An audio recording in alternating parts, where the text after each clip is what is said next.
আসসালামু আলাইকুম। অল্প কিছুদিনের পরেই যদি শোনেন ডক্টর শেখ মুজিবউদ্দিন সেন্টু বলছি, অবাক হয়ে যাবেন না। পাইপলাইনে আছে, অর্ডার দিচ্ছি সার্টিফিকেটের, আর বেশভূষা দেখেন না, আস্তে আস্তে মহড়া দিচ্ছি। ডক্টর শেখ মুজিবউদ্দিন সেন্টু হলে কেমন হবে? যাই হোক, স্বাগত জানাইছি সবাইকে, সালাম দিচ্ছি সবাইকে। এই ভিডিওতে কওমি কি এখন শয়তান তৈরির কারখানা? অত্যন্ত দুঃখজনক। কি লেখা আছে, কে কি লিখেছেন আপনারা সচক্ষে দেখতে পাচ্ছেন, পড়তেও পারছেন আশা করি। নিজেকে একজন মুসলমান হিসাবে দাবি করি, আর পৃথিবীতে ইসলাম ছাড়া কোনো সত্য ধর্ম নাই, এটা বহুবারই বলছি। আর এই সত্য আসছে সে আদম এবং হাওয়া থেকে। আল্লাহ যাদেরকে সৃষ্টি করেছেন, একজনের হাড্ডি থেকে আরেকজনকে সৃষ্টি করেছেন, আরেকজনকে মাটি থেকে সৃষ্টি করেছেন। যুক্তির কথা, এবং এই মহাবিশ্বে একজন শ্রেষ্ঠ আছে। এখানে কোনো কোনো কোনো কোনো ধোপে কোনো কিছু টেকে না, কোনো যুক্তি। বলছি তো, একজন আসেন আমার সাথে তর্ক করেন। আর যদি আপনি মনে করেন যে আপনার কোনো স্রষ্টা নাই, আপনার কোনো বাপ মা নাই, but you go on, carry on your life as you like, no problem, কেউ মানা করবে না, ঠিক আছে? আমি আপনাকে স্বাগত জানাচ্ছি, কোনো সমস্যা নেই। কারণ আপনিও আমারই একজন ভাই। আপনি নাস্তিক হন, আপনি জালিম হন, জানোয়ার হন, কুত্তা হন, বিড়াল হন, প্রকৃতিতে কুত্তা বিড়ালের প্রতিও আমার দায় আছে। আমি এটাই স্বীকার করি, ইসলাম এটাই শিক্ষা দিয়েছে। যাই হোক, আমি একজন মুসলমান, প্র্যাকটিস করি, নামাজ পড়ি, আলেম ওলামাদেরকেও সম্মান করার চেষ্টা করি।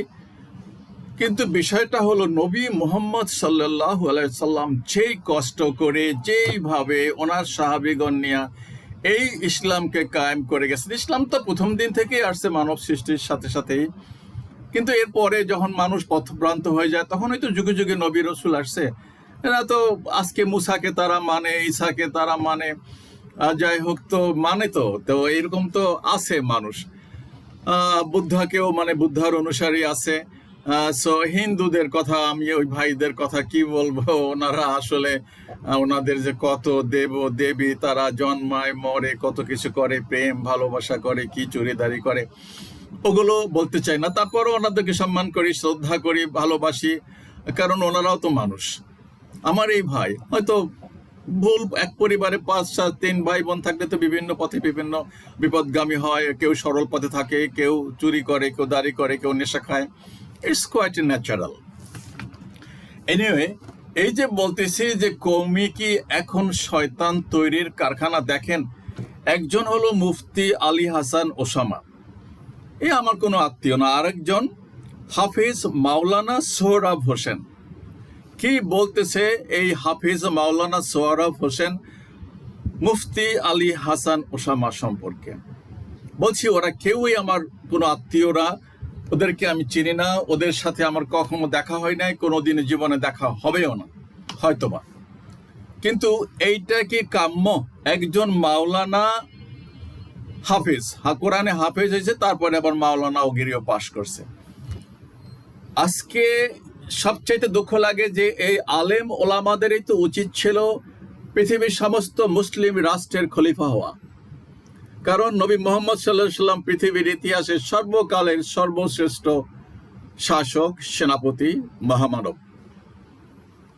খলিফাগণ রাষ্ট্র চালাইছেন, এরপরে সিলসিলা কিছুদিন চলছে। কিন্তু এনারা এখন কি করেন? What is their job? What does they do? আছে কেউ উত্তর দেবার? খালি ওয়াজ করবেন, নবী তো আমার কাউবয় ছিল, নবী তো মুখটা মাখতেন, তো মুখটা মাখতেন। এইটা কাম আপনাদের? সবগুলাই তো দেখি আমি মানে ডিরেইলড, অপদার্থ, অকম্মা।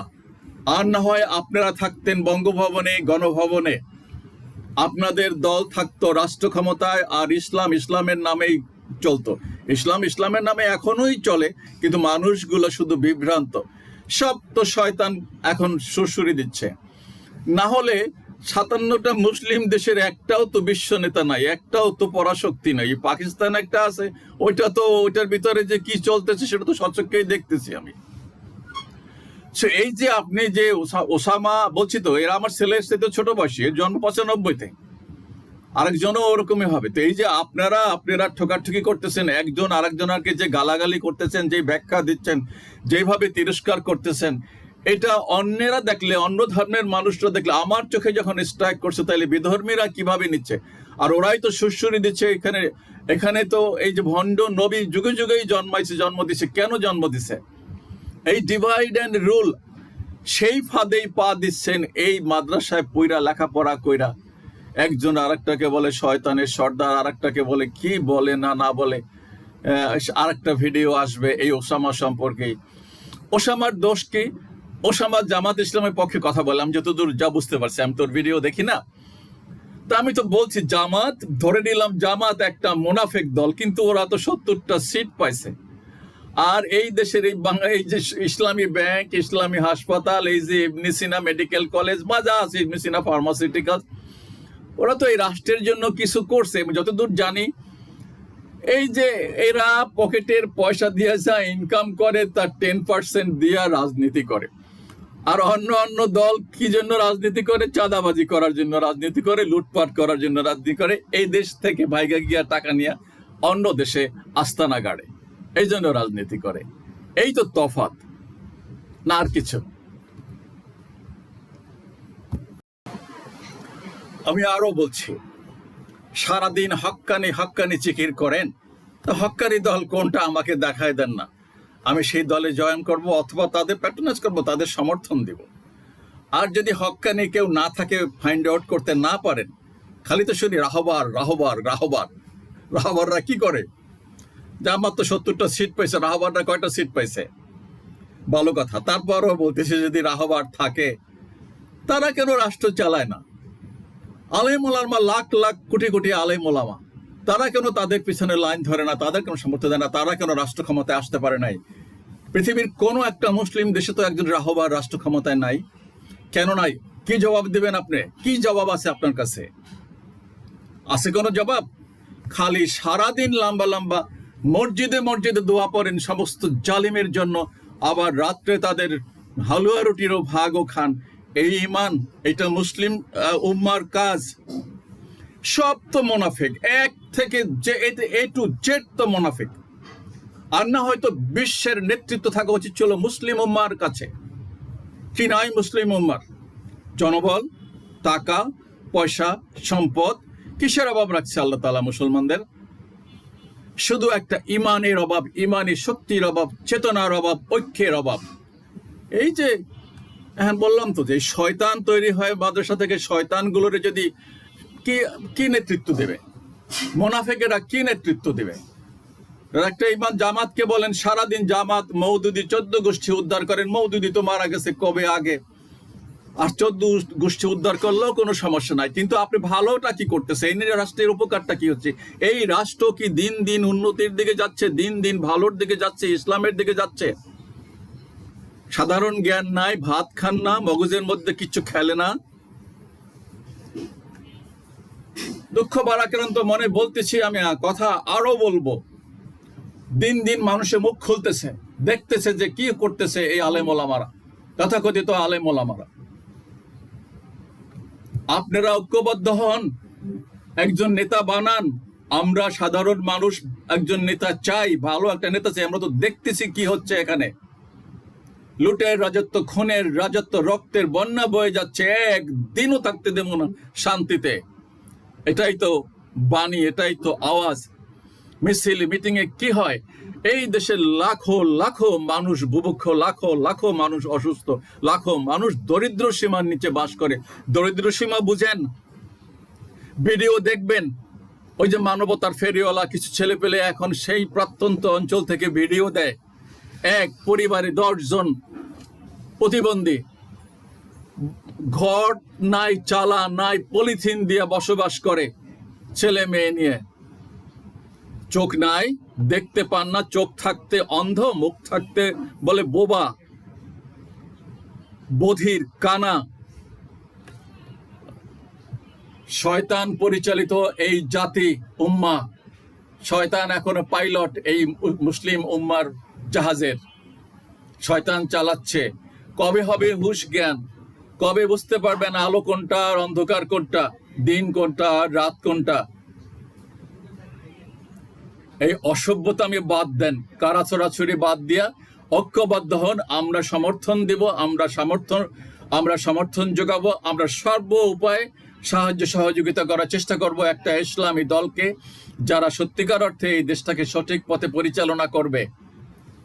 কষ্টে আছে মানুষ, কোটি কোটি মানুষ কষ্টে আছে, আর কিছু কিছু মানুষ এই দেশের জনগণের রক্ত চুষে চুষে বিদেশের টাকার পার বানাচ্ছে। বোঝেন না? জ্ঞান নাই, বিবেকের চোখ নাই। তীব্র ভাষায় ধিক্কার জানাচ্ছি এই সমস্ত ইয়ে দেওয়ার জন্য, পোস্ট দেওয়ার জন্য। সমস্ত আলেম সমাজকে আমি বলতেছি যে বুইরা কতগুলো আছে, বলছি তো আমার চাইতে আরো বুইরা, আমার মতন বুইরা, বলছি তো এগুলো তো কলকবজা, সব নষ্ট, খোল নৈশা সব নষ্ট, এগুলো অন্ধ। নতুন নেতৃত্ব আসুক, আমরা কামনা করতেছি। এই ওসামা, এই যে মাওলানা, এই যে মুফতি আসুক, এরাই তো আসবে। আমরা তো গণ, এদের পৃথিবী। আমি তো বলছি নতুন প্রজন্মের এই আগামী পৃথিবী, এই দেশ। এরা বুঝে নেই এদের ক্ষমতা, এদের অধিকার, এদের সবকিছু।